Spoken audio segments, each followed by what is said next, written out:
Russia जो है वो दुनिया की सबसे बड़ी कंट्री है एरिया के हिसाब से। 17.1 मिलियन स्क्वायर मीटर इसका टोटल एरिया है।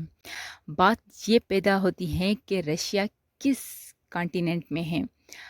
रशिया ट्रांस कॉन्टिनेंटल कंट्री है, यानी कि ये एशिया में भी है और यूरोप में भी है।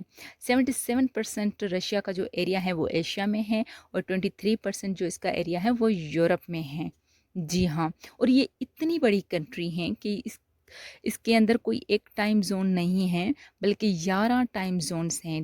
11 यानी कि 11 मुख्तलिफ जोन्स रशिया के अंदर हैं। जैसे कि पाकिस्तान में 4 क्लाइमेटिक जोन हैं और इंडिया में 6 क्लाइमेट जोन हैं।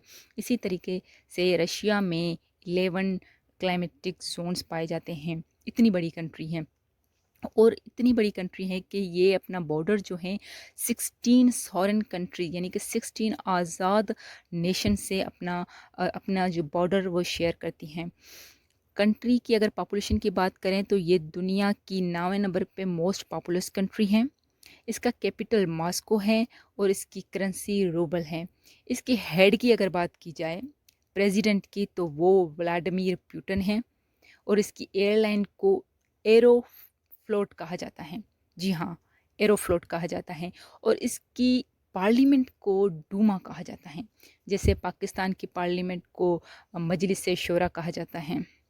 यहाँ पे 80% रशियन रहते हैं और अगर रिलीजन की बात करें तो यहाँ पे क्रिश्चियनिटी जो है वो बहुत ज़्यादा है।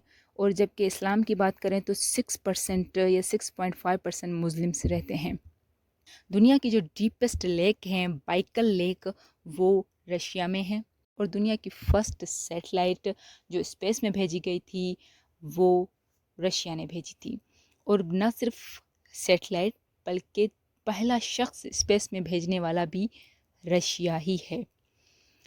वर्ल्ड्स लार्जेस्ट रेलवे, जिसे ट्रांस साइबेरियन रेलवे कहा जाता है, वो रशिया में है। रशिया में पहले मोनार्की का बादशाहित का सिस्टम था।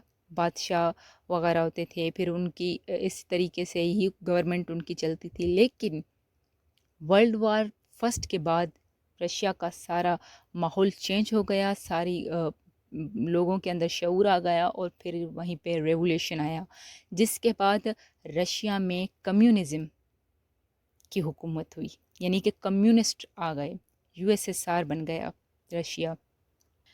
ये आप लोग एरिया देख रहे हो, ये अलास्का है। ये पहले रशिया का ही पार्ट था, रशिया का ही हिस्सा था। 1867 में रशियन ज़ार अलेक्जेंडर सेकंड ने ये यूएसए को बेच दिया था। कितने में बेचा था? 7.2 मिलियन में। उस टाइम में यूएसए के लोग बड़े नाराज़ हुए कि ये हमने क्यों एक ऐसा एरिया ख़रीद लिया जिसका हमें कोई फ़ायदा भी नहीं है। लेकिन बाद में इन लोगों को बड़ा फ़ायदा हुआ क्योंकि यहीं से बहुत सारी गैस और ऑयल प्रोड्यूस हुए।